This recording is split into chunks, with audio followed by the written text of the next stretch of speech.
রাজধানীর সূত্রাপুরে বাসে আগুন, নির্বাচন বানচালে আওয়ামী লীগের অপচেষ্টা, অভিযোগ প্রেস সচিবের। লকডাউন ঘিরে শক্ত অবস্থানে সরকার। জুলাই সনদের বাইরে নতুন কিছু মানবে না রাজনৈতিক দলগুলো, হুঁশিয়ারি বিএনপির। পরাজয়ের ভয়ে নির্বাচন পেছাতে চায় জামাত, বললেন মির্জা ফখরুল। জুলাই সনদের আইনি ভিত্তি ছাড়া কোনো নির্বাচন নয়, ৮ দলের সমাবেশে জামাতের আমির। দাবি আদায়ে যমুনা অভিমুখে পদযাত্রার হুঁশিয়ারি। জুলাই সনদ বাস্তবায়নে সরকারের সিদ্ধান্ত ৩-৪ দিনের মধ্যেই। রাজনৈতিক সংস্কৃতি ও মানসিকতার পরিবর্তনের তাগিদ আইন উপদেষ্টার।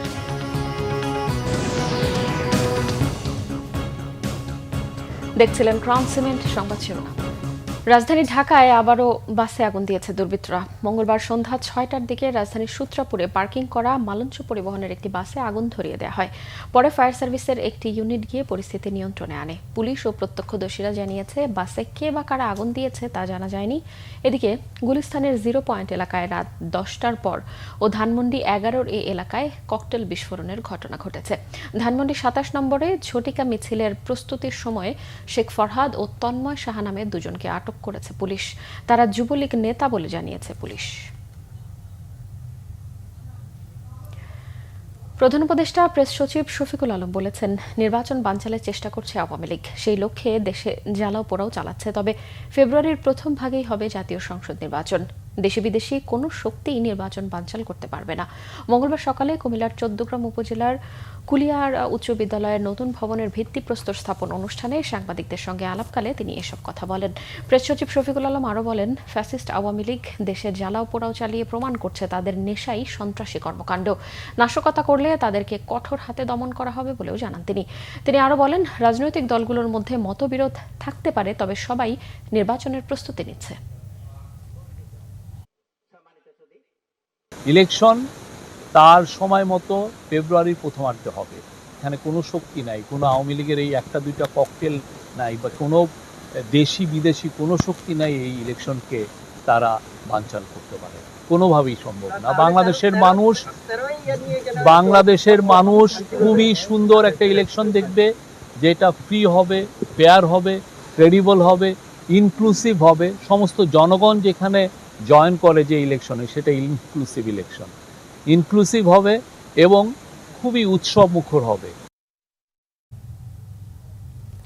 স্বরাষ্ট্র উপদেষ্টা অবসরপ্রাপ্ত লেফটেন্যান্ট জেনারেল জাহাঙ্গীর আলম চৌধুরী বলেছেন, কার্যক্রম নিষিদ্ধ আওয়ামী লীগের বৃহস্পতিবারের লকডাউন কর্মসূচি ঘিরে শক্ত অবস্থানে আছে সরকার।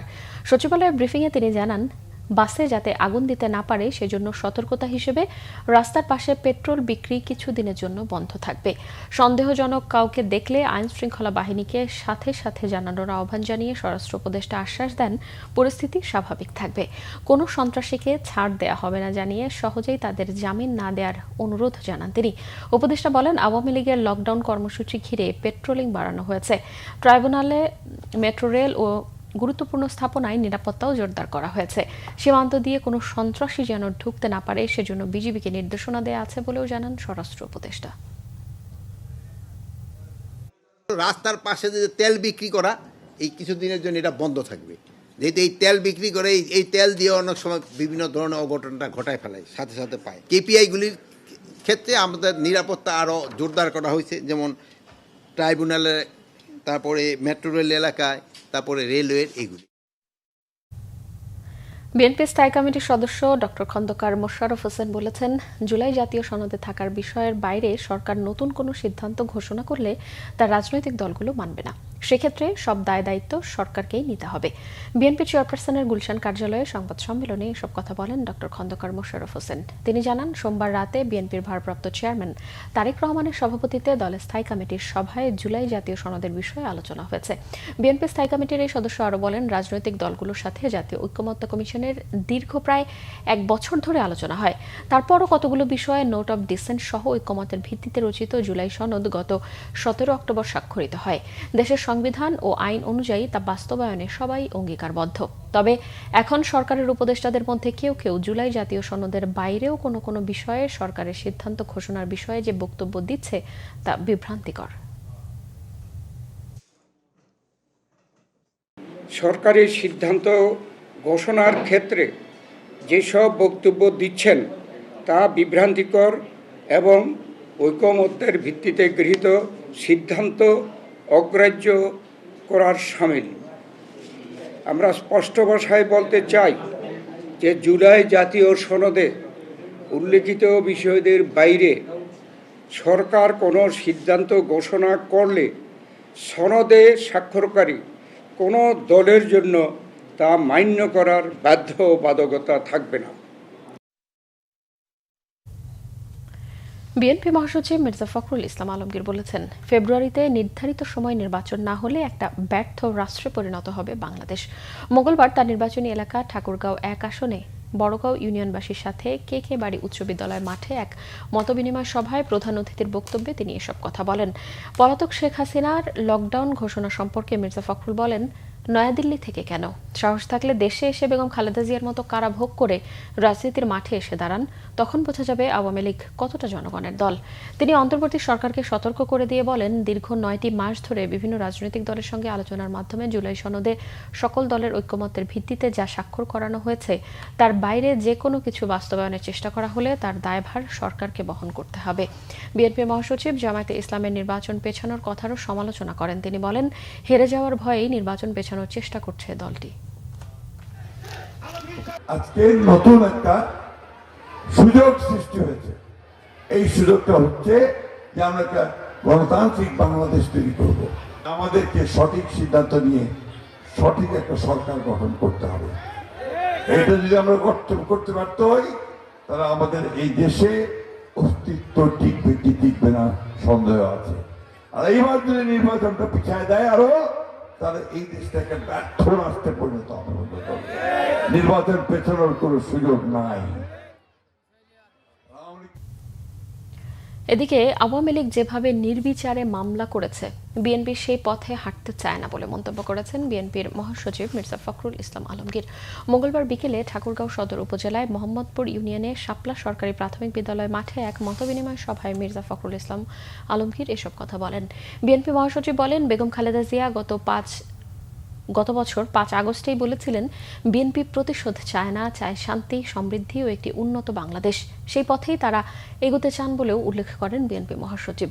শেখ হাসিনার উদ্দেশ্যে তিনি বলেন, অত্যাচার, নির্যাতন ও ভয় দেখিয়ে জনগণকে দমিয়ে রাখা যায় না।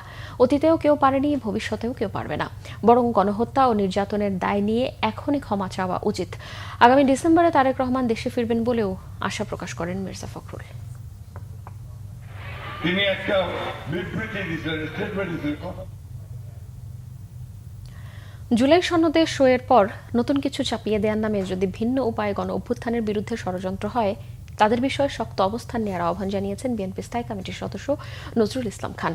অবিভক্ত ঢাকা সিটি কর্পোরেশনের সাবেক মেয়র সাদেক হোসেন খোকার স্মরণ সভায় বিএনপির অন্য নেতারা বলেন, এক এক সময় এক এক দাবি তুলে নির্বাচনের পরিবেশ নষ্টের পায়তারা চলছে। মিরাজ হোসেন গাজীর রিপোর্ট। এই নগর ভবন তখন অবিভক্ত ঢাকা সিটি কর্পোরেশনের প্রধান কার্যালয়। এখানেই দায়িত্ব পালন করেছেন মেয়র সাদেক হোসেন খোকা। ঢাকা দক্ষিণ সিটি কর্পোরেশন শ্রমিক কর্মচারী ইউনিয়নের সদস্যরা তাদের প্রিয় খোকা ভাইয়ের ৬ষ্ঠ মৃত্যুবার্ষিকীর দোয়া মাহফিলের আয়োজন করে এই নগর ভবনে। বাবার স্মৃতি বিজড়িত নগর ভবনের এই আয়োজনে ইঞ্জিনিয়ার ইশরাক হোসেন সকলের প্রতি কৃতজ্ঞতা জানান। বাবার সহকর্মী ও দলীয় নেতাকর্মীদের সহযোগিতায় রাজনীতির আগামীর পথে এগিয়ে যাওয়ার আশাবাদ ব্যক্ত করেন তিনি। সাদেক হোসেন খোকার বর্ণাঢ্য রাজনৈতিক জীবনের স্মৃতিচারণ করেন বিএনপির অন্য নেতারাও। সকল ষড়যন্ত্র থেকে মোকাবেলা করবেন দৃশ্যমান শত্রু, এবং এখন বাংলাদেশে অদৃশ্যমান শত্রুরা বাংলাদেশকে বিপদগামী করার চেষ্টা করছে। সাদেক হোসেন খোকার সত্যি প্রয়োজন ছিল ঢাকা নগরকে সকল ষড়যন্ত্রকে মোকাবেলা করার জন্য। সাদেক হোসেন খোকা ছিল বিএনপির বিশ্বস্ত হাতিয়ার। এই আওয়ামী লীগকে আমাদেরকে শক্ত হাতে রুখে দিতে হবে। আমি মনে করি যে দুইটা পক্ষই তো আছে যারা নির্বাচন হোক এটা চায় না। এক আওয়ামী লীগ পলাতক ফ্যাসিস্ট, আরেকটা হলো গুপ্ত ফ্যাসিস্ট, যেটা আমাদের দলের ভারপ্রাপ্ত চেয়ারম্যান বলেছেন। এখন তারা বিভিন্নভাবে চক্রান্ত করছে, মানুষকে ভুল ভ্রান্তি, মিথ্যা, পিয়ার, এটা সেটা বলে তারা সময় ক্ষেপণের চেষ্টা করছে। বিএনপি স্থায়ী কমিটির সদস্য নজরুল ইসলাম খান বলেন, সাদেক হোসেন খোকা ছিলেন কর্মী দরদি এক নেতা। বর্তমান রাজনৈতিক পরিস্থিতিতে তার মতো দেশপ্রেমিক নেতার আদর্শ অনুসরণের আহ্বান জানান তিনি।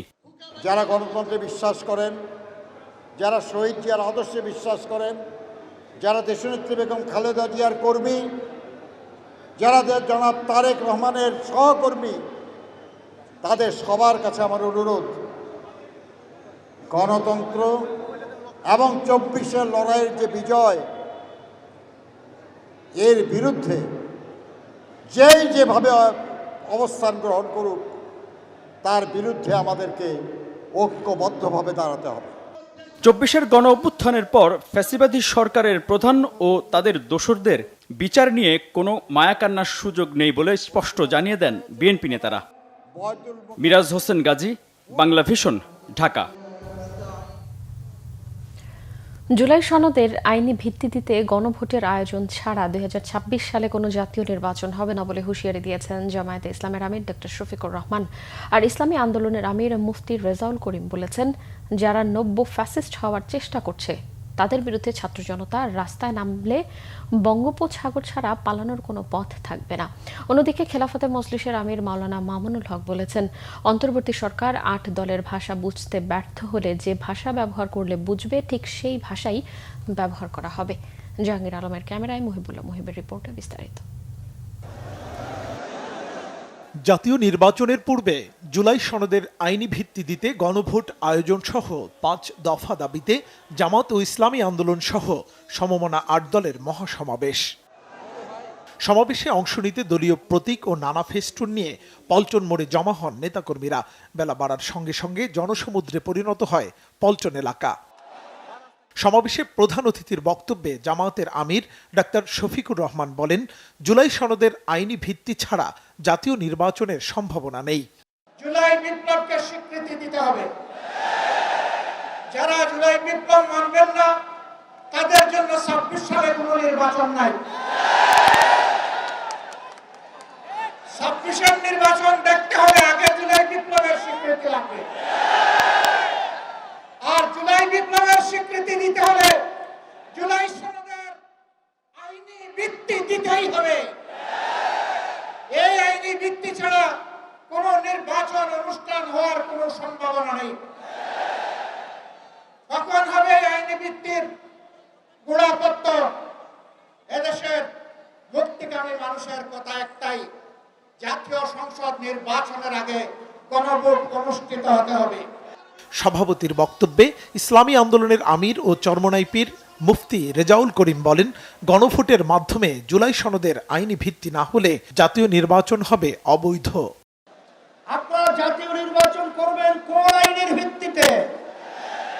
সেই আইনের ভিত্তি হলো জুলাই সনদ যখন আইনে ভিত্তি পাবে তখন জাতীয় নির্বাচন আইনি ভিত্তি তৈরি হবে, নাহলে সেটা অবৈধ নির্বাচন হবে।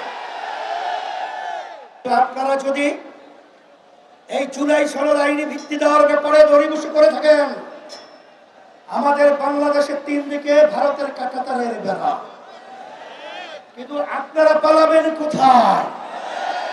আপনাদের জন্য অপেক্ষা করছেন সেই দক্ষিণে বঙ্গোপসাগর। এছাড়া কিন্তু আপনাদের পালাবার কোথাও জায়গা নেই। এ সময় খেলাফত মজলিসের আমির মাওলানা মামুনুল হক বলেন, জুলাই সনদকে কাগুজে নয় আগামী বাংলাদেশের রূপরেখা হিসেবে দেখতে চায় মানুষ। দাবি আদায় না হলে আগামীতে যমুনা অভিমুখে পদযাত্রা কর্মসূচি ঘোষণার হুঁশিয়ারিও দেন বক্তারা। মুহিবুল্লাহ মুহিব, বাংলা ভিশন, ঢাকা। জুলাই সনদ বাস্তবায়নের বিষয়ে অন্তর্বর্তী সরকার 3 থেকে 4 দিনের মধ্যেই সিদ্ধান্ত জানাবে, জানিয়েছেন আইন উপদেষ্টা ডক্টর আসিফ নজরুল। সব সংস্কার যেন সংবিধানে আটকে গেছে মন্তব্য করে তিনি বলেন, অন্য বিষয়ে বড় সংস্কারের পরও কারো চোখে পড়ে না। রাজনৈতিক সংস্কৃতি ও জনগণের অভ্যাস বদল না হলে বড় কোনো পরিবর্তন হবে না বলেও মন্তব্য করেন আইন উপদেষ্টা। আরও জানাচ্ছেন জিয়াউল হক সবুজ। রাজনৈতিক দলগুলোর শীর্ষ নেতাদের সঙ্গে দফায় দফায় আলোচনার পর জুলাই জাতীয় সনদ চূড়ান্ত করে অন্তর্বর্তী সরকার। ঐতিহাসিক সেই দলিলে গেল 17 অক্টোবর আনুষ্ঠানিকভাবে স্বাক্ষরও করে 25টি রাজনৈতিক দল। জাতীয় নেতৃবৃন্দের স্বাক্ষর সম্পন্ন ঘটা করে স্বাক্ষর হলেও জুলাই সনদ বাস্তবায়নের পদ্ধতি নিয়ে জট এখনো খোলেনি। গণভোট প্রশ্নে রাজনৈতিক দলগুলোকে ঐক্যমত্য হতে সরকারের বেঁধে দেয়া 7 দিন সময়ও শেষ হয়েছে গেল সোমবার। সব প্রক্রিয়া বন্ধ হওয়ায় এখন সরকারই জানাবে তার চূড়ান্ত সিদ্ধান্ত। দলগুলোকে নিজেদের মধ্যে আলাপ আলোচনা করে আমাদের একটা ঐক্যবদ্ধ নির্দেশনা দিবেন, এই ধরনের একটা প্রত্যাশা করেছিলাম। কিন্তু এই প্রত্যাশা করে আমরা বসে থাকি নাই, আমরা নিজেদের মতো কাজ করেছি। আমরা এই জুলাই সনদ বাস্তবায়নের ব্যাপারে কি পদক্ষেপ গ্রহণ করছি এটা আপনারা আগামী ধরেন 3-4 দিনের মধ্যেই পরিষ্কারভাবে জানতে পারবেন।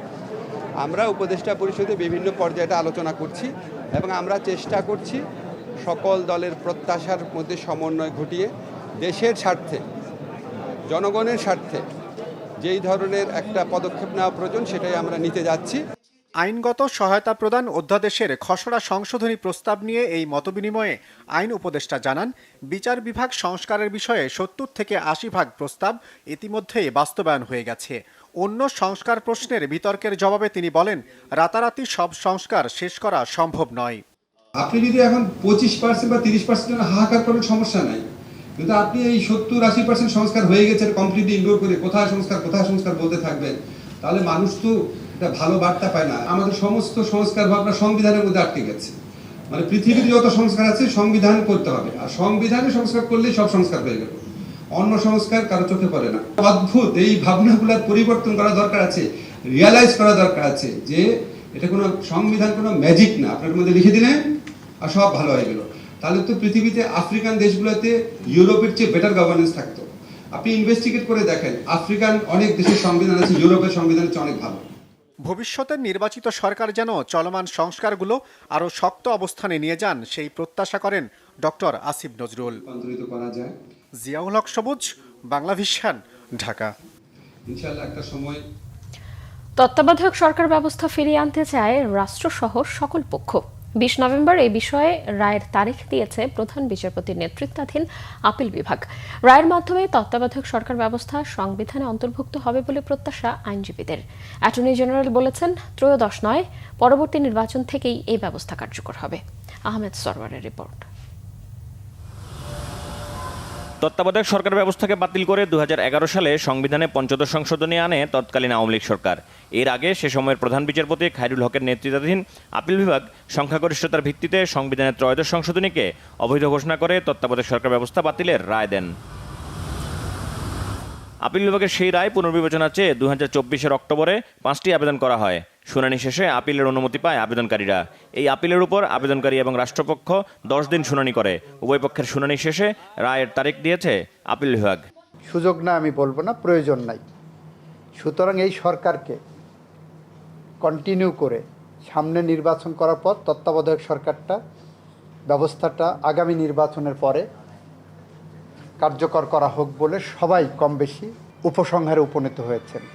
তো সেই ক্ষেত্রে মাহমুদুল ইসলাম সাহেব তার সাংবিধানিক আইনের যে বই লিখেছেন সেখানে সুস্পষ্টভাবে বলেছেন কোন কোন ক্ষেত্রে জাজমেন্টকে সুপ্রিম কোর্ট প্রসপেক্টিভ ইফেক্ট দিতে পারেন বা কোর্ট প্রসপেক্টিভ ইফেক্ট দিতে পারেন। সেই জায়গাটা খুব অ্যানালজি দেওয়া আছে, যে সার্কামস্টেন্সের সাথে বর্তমান সময়ে অন্তর্বর্তীকালীন সরকার না তত্ত্বাবধায়ক সরকার, সেই দ্বন্দ্ব নিরসন এবং পরিহার করার জন্য ক্লিয়ার গাইডলাইন ওখানে দেওয়া আছে। এখন আদালত সাবমিশনগুলো কিভাবে নিয়ে ওনারা কিভাবে দেবেন এটা ওনাদের ব্যাপার। গণতন্ত্রকে সুসংহত করা, ভোটের অধিকার পুনরুদ্ধার এবং মানুষের মৌলিক অধিকার সুরক্ষায় তত্ত্বাবধায়ক সরকারের বিকল্প নেই বলেও মনে করেন আপিলে অংশ নেয়া আইনজীবীরা। আগামী 20 নভেম্বর এই মামলার রায় প্রদান করবেন আমাদের মাননীয় আপিল বিভাগ। এখন আবার সকলের কাছে মনে হচ্ছে এই তত্ত্বাবধায়ক সরকার ব্যবস্থাই আমাদের গণতন্ত্রের জন্য সবচাইতে গ্রহণযোগ্য মাধ্যম। তো আমরা এক্সপেক্ট করব আমাদের আপিল বিভাগ সকলের কাছে গ্রহণযোগ্য এই মাধ্যমটিকে বিচার বিভাগীয় প্রনাউন্সমেন্টের মাধ্যমে বাংলাদেশের সংবিধানে অন্তর্ভুক্ত করবেন। সুপ্রিম কোর্ট আইনজীবী সমিতির সভাপতি হিসাবে সারা জাতির উদ্দেশ্যে বলেছিলাম, খায়রুল হকের এই জাজমেন্টের পরে আজ থেকে দেশের মধ্যে বিশৃঙ্খলা শুরু হবে এবং কাটাকাটি, মারামারি এবং গুম খুন ইত্যাদি শুরু হবে, নির্বাচন ব্যবস্থা ধ্বংস হয়ে যাবে এবং পরবর্তীতে আপনারা দেখেছেন তাই হয়েছে। আদালতকে বোঝানোর চেষ্টা করেছি তিনি একজন বিচারপতি হিসেবে তিনি বিশ্লেষণ করবেন আইনগতভাবে সেটি বৈধ হয়েছে কিনা। এই বৈধ ত্রয়োদশ সংশোধনীকে অবৈধ করতে গিয়ে তিনি তার ব্যক্তিগত অভিজ্ঞতা, রাজনৈতিক কিছু বিষয় সামনে এনেছেন, যেটি বিচারক এবং বিচারিক প্রক্রিয়ার সঙ্গে যায় না। সে কারণে এই রায়টি আমরা পূর্ণাঙ্গভাবে বাতিল চেয়েছি। এদিকে তত্ত্বাবধায়ক সরকার ফেরানোর রায়ে গাইডলাইন চেয়েছেন বদিল আলম মজুমদারের আইনজীবী। সাংবিধানিকভাবে যে অবস্থায় আছি তাতে করে এটাকে এখনই কার্যকর করা সম্ভব নয়। যদিও রায়ের মাধ্যমে ত্রয়োদশ সংশোধনী তত্ত্বাবধায়ক ব্যবস্থা সংবিধানে ফিরে আসে, তারপরেও এখনই ওই পদ্ধতিতে একটা তত্ত্বাবধায়ক সরকার গঠন করা সম্ভব নয় এবং আইনগতভাবেও এটা সম্ভব নয়। আদালত এই বিষয়টা পর্যবেক্ষণ দিয়ে পরিষ্কার করে দিতে পারেন, না হলে দেখা যাবে আদালতের রায়ের বিভিন্ন রকম ব্যাখ্যা হচ্ছে, যার ফলে এক ধরনের অস্থিরতা তৈরি হতে পারে। আইনজীবীরা বলেন, বাংলাদেশের পরিস্থিতিতে রাজনৈতিক সরকারের অধীনে যে সুষ্ঠু নির্বাচন সম্ভব নয় তার প্রমাণ বিগত আওয়ামী লীগ সরকারের অধীনে নির্বাচনগুলো। আহমেদ সরওয়ার, বাংলা ভিশন, ঢাকা। ভারতের জঙ্গি হামলা নিয়ে বাংলাদেশকে জড়িয়ে ভারতীয় গণমাধ্যম যেসব সংবাদ প্রকাশ করেছে তা ভিত্তিহীন বলে মন্তব্য করেছেন পররাষ্ট্র উপদেষ্টা তৌহিদ হোসেন। মঙ্গলবার বিকেলে পররাষ্ট্র মন্ত্রণালয়ে সাংবাদিকদের প্রশ্নের জবাবে তিনি এসব কথা বলেন। তিনি পররাষ্ট্র উপদেষ্টা আরও বলেন, ভারতের গণমাধ্যম সবসময়ই দোষ চাপানোর চেষ্টা করে থাকে, এসব বিশ্বাস করার কোনো কারণ নেই। কোনো বিবেক বুদ্ধিসম্পন্ন মানুষ এগুলো বিশ্বাস করবে না বলেও তিনি দাবি করেন। আরেক প্রশ্নের জবাবে তিনি বলেন, শেখ হাসিনার বিচার নিয়ে জাতিসংঘ কিছুই বলেনি, এ নিয়ে জাতিসংঘ কিছু বললে সরকার জবাব দেবে। মার্কিন থিঙ্ক টুয়াইস অ্যাক্ট সম্পর্কে প্রশ্নের জবাবে তৌহিদ হোসেন বলেন, বাংলাদেশে ভারসাম্যের নীতিতে বিশ্বাস করে, চীন থেকে অস্ত্র নিলে নিষেধাজ্ঞায় পড়ার সম্ভাবনাও নাকচ করে দেন পররাষ্ট্র উপদেষ্টা।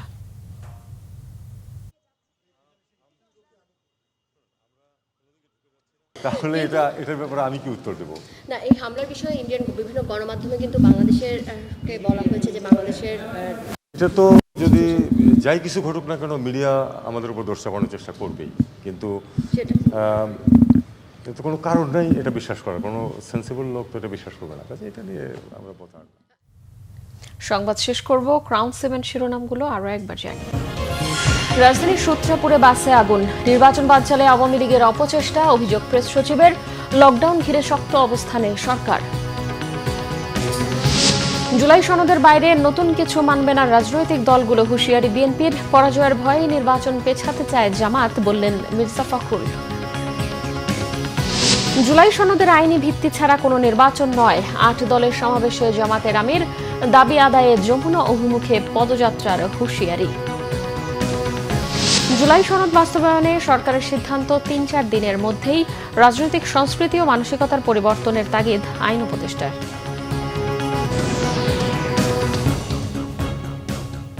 দর্শক, এই ছিল এখনকার মতো। পরের সংবাদ সকাল 7:30টায় দেখার আমন্ত্রণ রইল। এছাড়াও বাংলাদেশের সংবাদ ও সংবাদ সংশ্লিষ্ট অনুষ্ঠান দেখতে ভিজিট করুন www.bvnews24.com ও facebook.com/banglavisionnews এবং সাবস্ক্রাইব করুন youtube.com/banglavisionnews। এতক্ষণ সঙ্গে থাকায় ধন্যবাদ সবাইকে।